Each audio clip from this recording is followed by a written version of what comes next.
El jueves por la noche, cuando se anunció el veredicto de culpabilidad contra el expresidente Trump, la reacción fue inmediata y se manifestó en la forma de decenas de millones de dólares fluyendo hacia su campaña. Poco después de que se dictara el veredicto, el expresidente Trump dio un breve discurso público en el que dijo lo siguiente.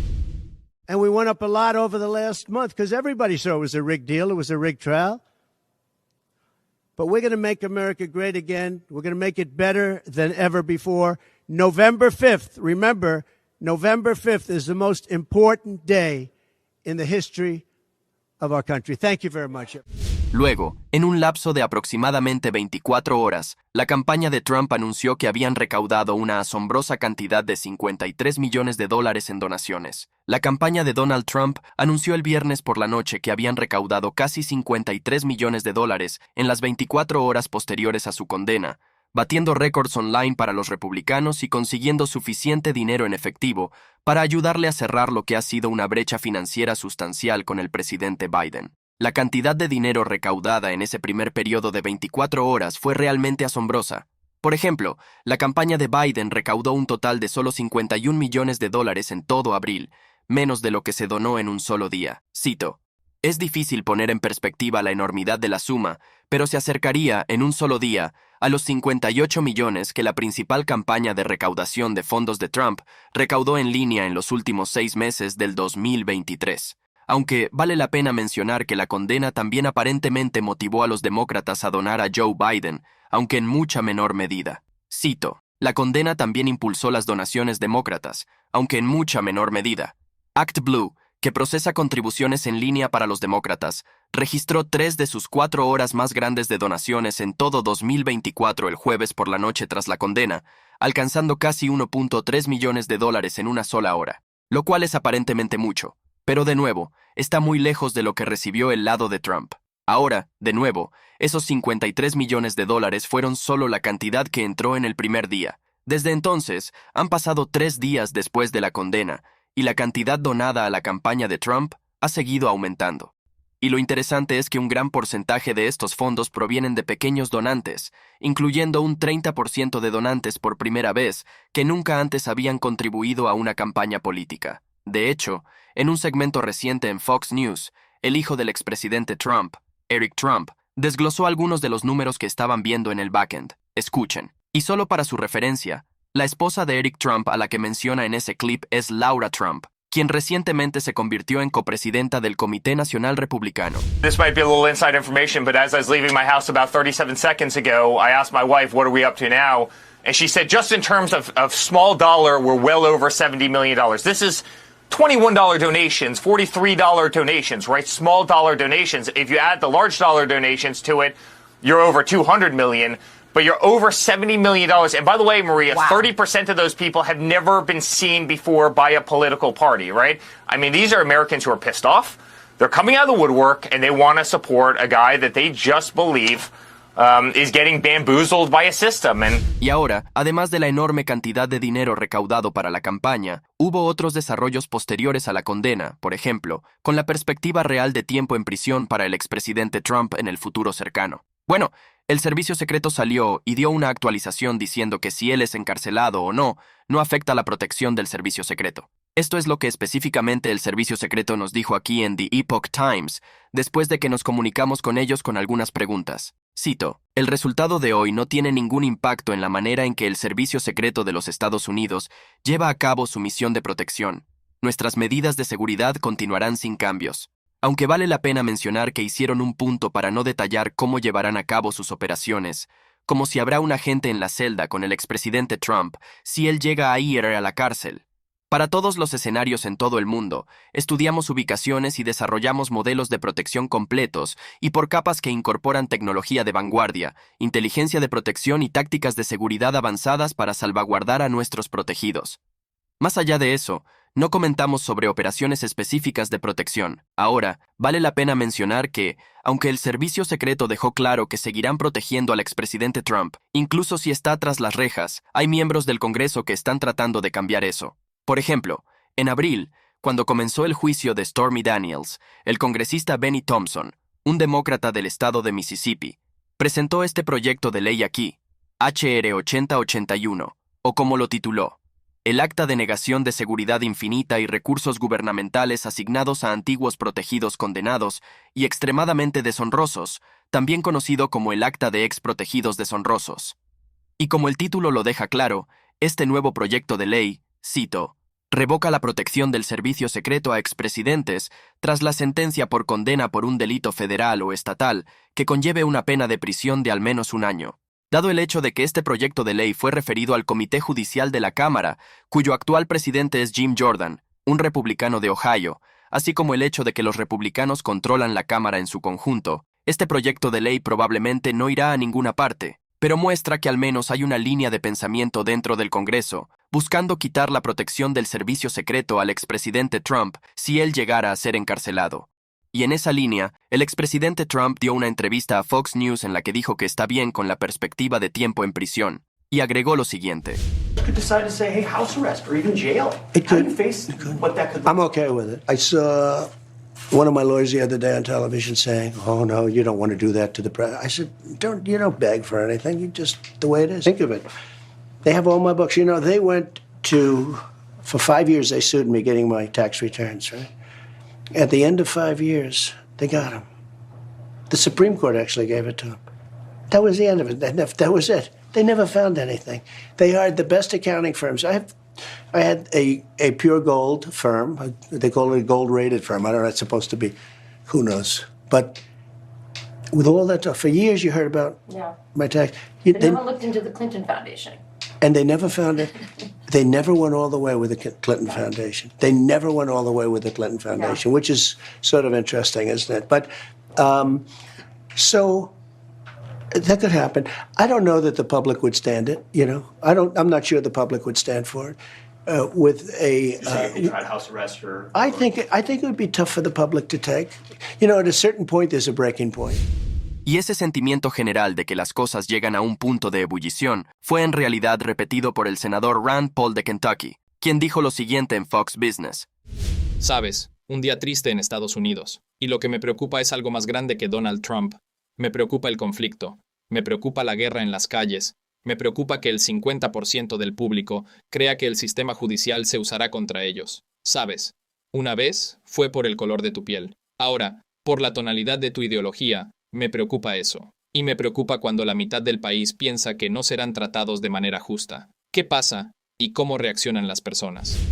Y así es como estamos actualmente. El expresidente Trump fue encontrado culpable de los 34 cargos en su contra en el caso de Stormy Daniels en Nueva York. Su recaudación de fondos, como resultado, se disparó después de que se dictó el veredicto. Y en cuanto al próximo paso, tendremos que esperar 1 mes y medio hasta el 11 de julio, que es cuando el juez Merchant dictará el castigo. Dependerá del juez decidir si el expresidente Trump es sentenciado a prisión, libertad condicional, una multa o una combinación de los tres. Hasta entonces me encantaría saber qué piensa. ¿Cree que esta condena ayudará al expresidente Trump a asegurar la victoria en noviembre, como lo evidencia el aumento en las donaciones? ¿O cree que los votantes independientes en el medio se sentirán desanimados por la posibilidad de votar por alguien que es un delincuente convicto? Me encantaría saber sus pensamientos.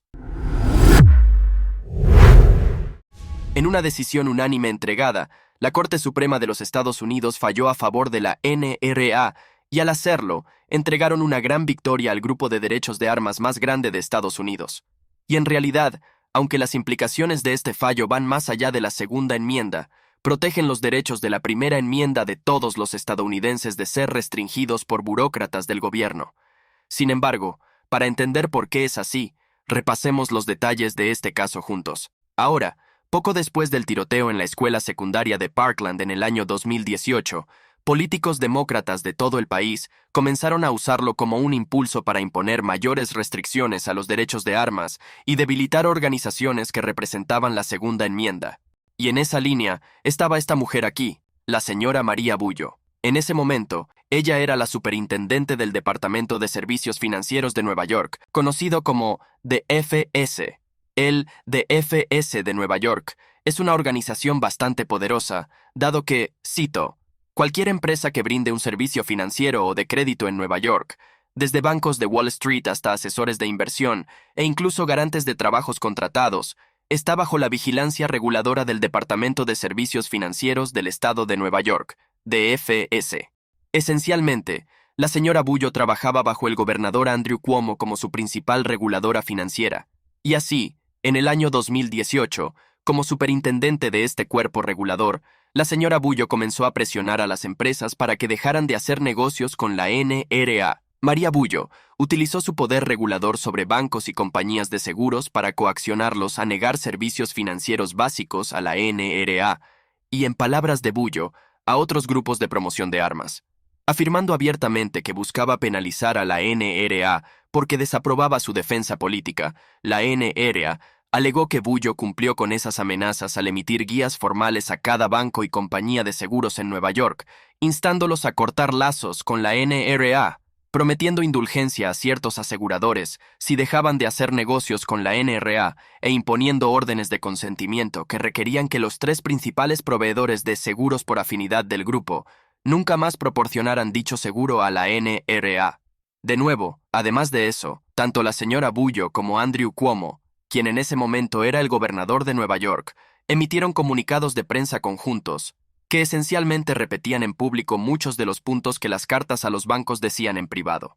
Bullo y el gobernador Cuomo también emitieron un comunicado de prensa conjunto, repitiendo muchas de las declaraciones de las cartas e instando a todas las compañías de seguros y bancos que hacen negocios en Nueva York a unirse a aquellos que ya habían descontinuado sus arreglos con la NRA. Esencialmente usando tanto incentivos como amenazas, la señora Bullo intentaba usar su posición en la agencia para esencialmente poner en la lista negra a la NRA como organización, porque no estaba de acuerdo con su trabajo de defensa, y funcionó dado que los bancos y las compañías de seguros comenzaron a cortar lazos con la NRA. Esta táctica se refiere a menudo como jawboning, que es una, cito, presión informal del gobierno sobre un intermediario para que tome ciertas acciones que suprimirán el discurso. Ahora, debido a esta presión, la NRA presentó una demanda contra la señora Bullo, así como contra Andrew Cuomo, alegando que ella estaba usando su posición gubernamental para reprimir sus derechos de la primera enmienda. La reclamación central de su demanda era que la señora Bullo, cito, amenazó privadamente a los aseguradores con acciones de cumplimiento si mantenían su relación con el grupo de defensa y creó un sistema de censura informal que estaba diseñado para suprimir su discurso en violación de la primera enmienda. Ahora, casi tan pronto como se presentó la demanda, la señora Bullo intentó que se desestimara todo el caso, argumentando entre otras cosas que ella estaba protegida de la demanda bajo la doctrina de inmunidad calificada. Ahora, a nivel del Tribunal de Distrito, ese argumento fue rechazado. En cambio, la NRA ganó en este punto cuando el Tribunal de Distrito encontró que, cito, la NRA alegó suficientemente que las acciones de Bullo podrían interpretarse como una amenaza velada a los bancos y aseguradores regulados para que dejaran de trabajar con la NRA o arriesgaran acciones de cumplimiento por parte del Departamento de Servicios Financieros. Sin embargo, esa decisión fue apelada al nivel de la Corte de Apelaciones, que en realidad revirtió la decisión y falló a favor de la señora Bullo, determinando que, cito, las cartas de orientación de Bullo, así como un comunicado de prensa, no podían razonablemente interpretarse como amenazantes o coercitivas de manera inconstitucional, ya que estaban escritas en un tono imparcial y no amenazante y usaban palabras destinadas a persuadir, no a intimidar. Esencialmente, el Tribunal de Apelaciones del Segundo Circuito encontró que la señora Bullo no cruzó esa línea hacia la coerción. Sin embargo, la NRA apeló esa decisión nuevamente a la Corte Suprema de los Estados Unidos. Y, curiosamente, al hacerlo, obtuvieron un apoyo inesperado del ACLU. De hecho, en un giro extraño, la ACLU presentó un informe inicial en nombre de la NRA, argumentando que el Estado de Nueva York violó efectivamente los derechos de la primera enmienda con sus acciones. Su razón para unirse al caso fue la siguiente, cito, esta es una lucha críticamente importante por la primera enmienda. Si los funcionarios del gobierno pueden presionar a las empresas que regulan para poner en la lista negra a la NRA en Nueva York, entonces los funcionarios en otros estados pueden castigar a otras organizaciones de defensa de la misma manera, incluyendo la ACLU misma. Y así, después de escuchar los argumentos de ambas partes, la Corte Suprema de los Estados Unidos emitió un fallo unánime de 9-0 a favor de la NRA, escribiendo para la mayoría de la Corte.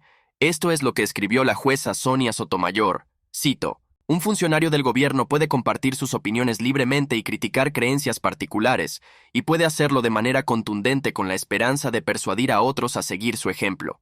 Al hacerlo, puede confiar en los méritos y la fuerza de sus ideas, la fuerza de sus convicciones y su capacidad para inspirar a otros.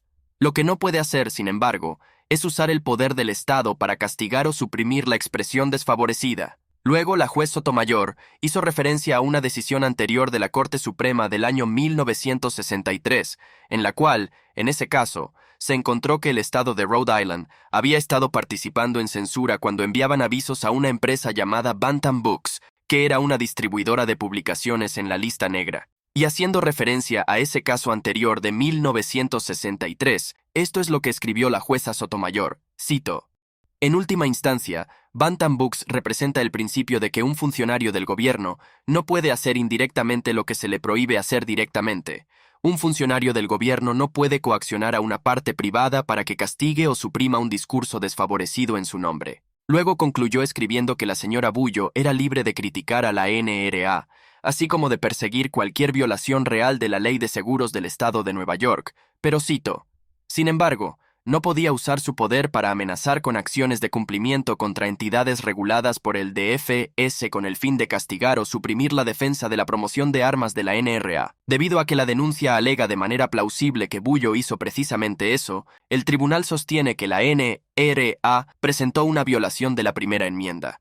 Y como tal, el tribunal falló a favor de la NRA, encontrando que hay una posible violación de la primera enmienda aquí y que la demanda puede proceder porque, de nuevo, recuerden que toda esta acción legal es el resultado de que la señora Bullo y Andrew Cuomo intentaron desestimar la demanda. Sin embargo, la Corte Suprema de los Estados Unidos falló que hay una reclamación real de la primera enmienda aquí y que la demanda no puede ser desestimada, y como tal, el caso ahora regresa al tribunal inferior donde realmente puede proceder. Y las implicaciones aquí son enormes.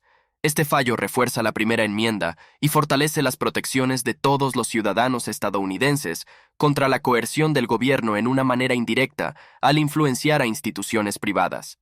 Y curiosamente, vale la pena mencionar que este caso de la NRA fue escuchado en la Corte Suprema el mismo día que otro caso llamado Murty contra Missouri también fue escuchado. Cito: NRA contra Bullo se escuchó el mismo día en que la administración Biden defendió sus comunicaciones presionando a los gigantes de las redes sociales en su moderación de contenido relacionado con el COVID-19 y las elecciones del año 2020.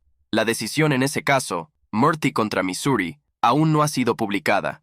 Y así, esta victoria por parte de la NRA podría ser un precursor para el caso Murty, que cuestiona si tener al gobierno de los Estados Unidos presionando a las compañías de redes sociales para censurar el discurso libre de los estadounidenses también es una violación de la primera enmienda. Y aunque por supuesto los detalles de los dos casos difieren, el caso de la NRA y el caso de las redes sociales, el principio es el mismo. ¿Puede el gobierno presionar a las empresas privadas para que hagan algo que el gobierno mismo no puede hacer? Solo tendremos que esperar y ver cómo se falla en ese caso.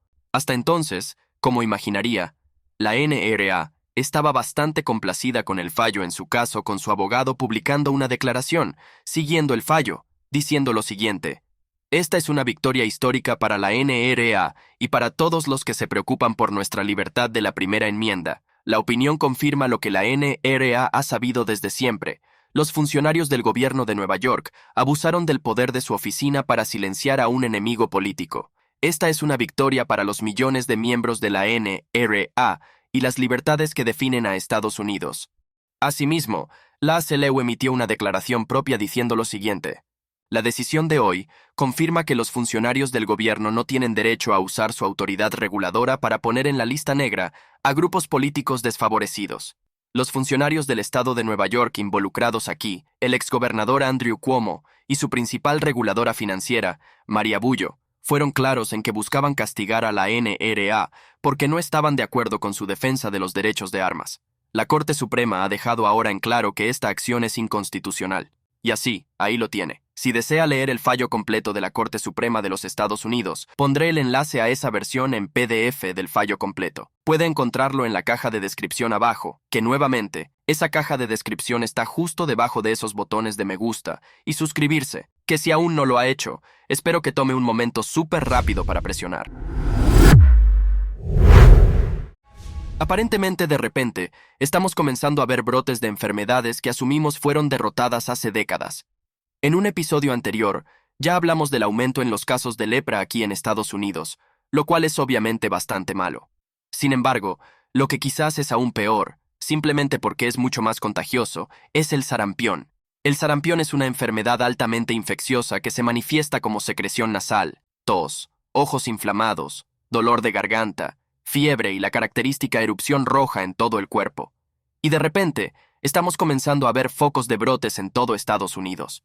Como solo un ejemplo de muchos, hace 5 días, las autoridades de salud locales en Filadelfia emitieron una advertencia diciendo que un viajero que pasó por el Aeropuerto Internacional de Filadelfia podría haber expuesto a otros al virus. Sin embargo, antes de profundizar en lo que realmente sucedió en el aeropuerto, déjeme darle una breve historia del sarampión tal como se manifiesta aquí en Estados Unidos. Cito: en 1912, el sarampión se convirtió en una enfermedad de notificación nacional en Estados Unidos, requiriendo que los proveedores de atención médica y laboratorios informaran todos los casos diagnosticados. En la primera década de informes, se reportó un promedio de 6.000 muertes relacionadas con el sarampión cada año. En la década anterior a 1963, cuando se dispuso de una vacuna, casi todos los niños contrajeron sarampión antes de los 15 años. Se estima que de 3 a 4 millones de personas en Estados Unidos se infectaban cada año. También cada año, entre los casos reportados, se estimó que de 400 a 500 personas morían, 48.000 eran hospitalizadas y 1.000 sufrían encefalitis, inflamación del cerebro, por sarampión. El sarampión fue declarado eliminado, ausencia de transmisión continua de la enfermedad por más de 12 meses, en Estados Unidos en el año 2000. Esto fue gracias a un programa de vacunación altamente efectivo en Estados Unidos, así como a un mejor control del sarampión en la región de las Américas, lo que significa que pasamos de tener millones de infecciones y miles de muertes al año a eliminar por completo la enfermedad. Sin embargo, realmente vale la pena señalar que aunque el sarampión ha sido efectivamente eliminado aquí en Estados Unidos, a nivel mundial, esta enfermedad todavía cobra la vida de aproximadamente 130.000 personas cada año, lo que nos lleva de vuelta al Aeropuerto Internacional de Filadelfia. Según una declaración emitida por el Dr. Landris Burris, quien lidera la División de Control de Enfermedades de Filadelfia, esta exposición al sarampión ocurrió el pasado viernes alrededor de las 2:50 de la tarde, hora local. Cita: creemos que no hay ninguna amenaza para el público en general asociada con este caso de sarampión. Animamos a las personas que posiblemente estuvieron expuestas a tomar medidas si no están protegidas contra el sarampión. Y aunque no dio ninguna indicación específica de quién era el viajero o de dónde venía, añadió lo siguiente. Cita: muchos países, incluidos destinos de viaje, están experimentando brotes de sarampión, por lo que la posibilidad de casos de sarampión relacionados con viajes y brotes subsecuentes en Estados Unidos ha aumentado. Las personas deben seguir el calendario de vacunación del Centro para el Control y la Prevención de Enfermedades, CDC, y vacunar a sus hijos. También hizo un punto específico para mencionar que esta exposición está completamente separada del brote real de sarampión que se reportó en Filadelfia en el mes de mayo. Además, no es solo Filadelfia. Ohio recientemente vio un brote de sarampión, al igual que el estado de Washington, Nueva Jersey, Kansas City, Delaware, Missouri, Georgia, así como Nueva York. Además, hace solo un mes, los CDC hicieron un anuncio diciendo que el número de casos de sarampión en Estados Unidos casi se había duplicado en el lapso de aproximadamente 2 semanas. Ahora, si es una persona lógica, podría preguntarse, ¿qué está pasando aquí? ¿Por qué esta enfermedad, que fue eliminada anteriormente, está repentinamente en aumento? Bueno, en las declaraciones reales que fueron emitidas tanto por los CDC como por las autoridades de salud locales en estos diferentes municipios, todos señalan a los niños cuyos padres no les dieron la vacuna MMR. Por ejemplo, incluido como parte de la alerta de salud de Filadelfia con respecto al aeropuerto, estaba este párrafo aquí. Cita: un brote reciente de sarampión en Ohio enfermó a 85 niños, casi todos los cuales no estaban vacunados. Notablemente, 36 niños fueron hospitalizados debido al sarampión en ese brote. El reciente brote de sarampión en Filadelfia fue similar e involucró a 9 casos, en su mayoría no vacunados, con 7 personas hospitalizadas. La vacuna MMR es segura y altamente efectiva, y es la mejor manera de evitar complicaciones serias de una enfermedad prevenible por vacunación. Ahora, eso está muy bien. Sin embargo, todavía plantea la pregunta obvia. Siempre ha habido focos de personas en Estados Unidos que no vacunan a sus hijos. Entonces, ¿por qué recientemente el número de brotes de sarampión ha estado aumentando drásticamente? Y tiene algo que ver con el hecho de que en los últimos 3 años ha habido más de 8 millones de encuentros con inmigrantes ilegales en la frontera sur de Estados Unidos. Bueno, para examinar esa pregunta, veamos lo que ocurrió en la ciudad de Chicago. Chicago tuvo recientemente el peor brote de sarampión en todo Estados Unidos, y el epicentro de ese brote se ubicó en una instalación para migrantes. Así es como se describió la situación en el informe semanal de los CDC. Cita: desde agosto del 2022, alrededor de 41,000 migrantes han llegado a Chicago desde la frontera sur de Estados Unidos, el 88% de ellos de Venezuela, que ha visto una disminución en las vacunaciones infantiles rutinarias, incluida la vacuna contra el sarampión. El 22 de febrero del 2024, alrededor de 12,000 personas estaban alojadas en 27 refugios temporales para migrantes administrados por la ciudad de Chicago. En esa fecha, el más grande de ellos, el refugio afectado, llamado Refugio A en el informe, albergaba aproximadamente 2,100 personas, con 500 o más en algunas habitaciones. Además de las áreas de descanso congregadas, los migrantes compartían un comedor y baños. Una pausa un momento. Tiene una situación en la que tiene a estas personas recién llegadas, no vacunadas de Sudamérica, congregadas en espacios pequeños y confinados. ¿Qué podría salir mal? Cita: el primer caso del brote se identificó en un niño de 1 año que vivía en el refugio. Desarrolló una erupción el 26 de febrero y fue hospitalizado al día siguiente por sospecha de sarampión. El niño había llegado a Estados Unidos más de 5 meses antes y había recibido una dosis de la vacuna MMR 5 semanas antes de la aparición de los síntomas.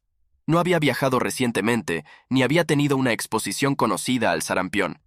Ahora, otra pausa aquí. No sé a qué se refieren con que no había viajado recientemente, dado el hecho de que también escribieron que había llegado al país recientemente hace unos meses. Pero independientemente, en solo unos pocos meses, el sarampión se propagó. Cita: para el 13 de mayo se habían reportado un total de 57 casos confirmados de sarampión, asociados con residir en o tener contacto con personas del refugio A. En este punto, podría pensar que los CDC están exagerando todo esto. Después de todo, solo 57 casos no son muchos, y eso es técnicamente cierto. Sin embargo, parece que con el sarampión, realmente tiene que mirar la trayectoria. Y lo que quiero decir con eso realmente se puede ilustrar mirando a Europa Occidental. Al igual que en América, Europa Occidental había prácticamente erradicado el sarampión. Sin embargo, coincidiendo con millones de migrantes del tercer mundo que llegaron a sus costas, la enfermedad comenzó a surgir nuevamente. Cita: en 2022, hubo 941 casos reportados de sarampión en la región europea de la Organización Mundial de la Salud, OMS, en solo los primeros 10 meses del año pasado, según un boletín alarmante de la OMS emitido a mediados de diciembre, hubo más de 30,000.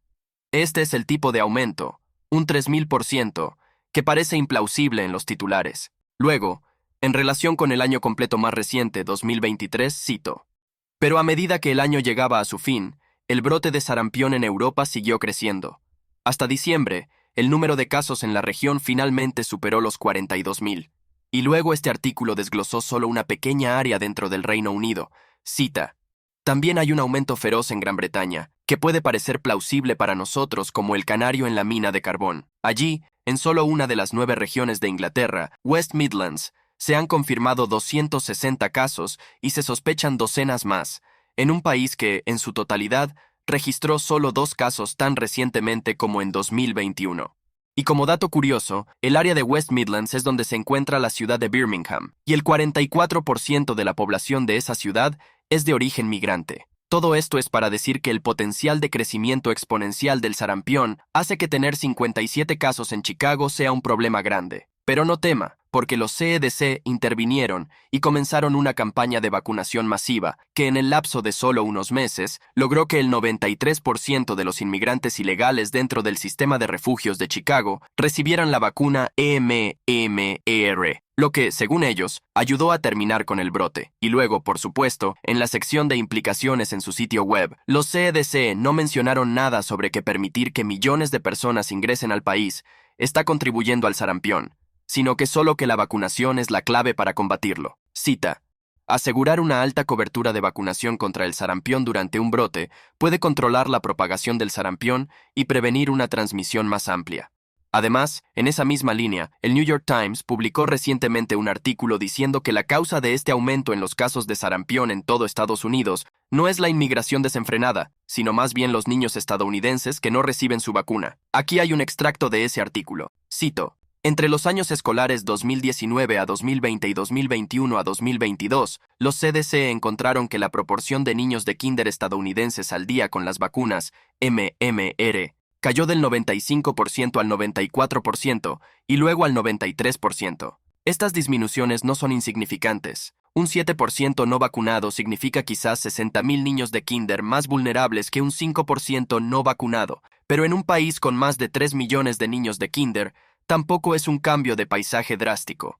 Para 2021 a 2022, solo 9 estados mostraron disminuciones del 2% o más, así que tiene mensajes mixtos incluso en ese artículo. Aunque, para ser justos, realmente hay una falta de evidencia sólida que apunte a la inmigración ilegal como la causa del aumento general de casos de sarampión en todo el país. Quiero decir, usando el sentido común, si tiene a muchas personas que vienen de países donde el sarampión sigue siendo un problema, probablemente traerán el sarampión con ellos y probablemente afectará de manera abrumadora a aquellos que no están vacunados. Sin embargo, mencionaré que, hasta ahora, no hay estudios revisados por pares que realmente conecten los casos individuales con inmigrantes ilegales fuera de los refugios para migrantes. Si conoce algún estudio real, por favor, deje el enlace en la sección de comentarios a continuación. Me encantaría verlos. Estaré leyendo esos comentarios más tarde esta noche y durante la semana. Y también, si está interesado en leer mis notas para el episodio de hoy, pondré los enlaces en la caja de descripción debajo de este video,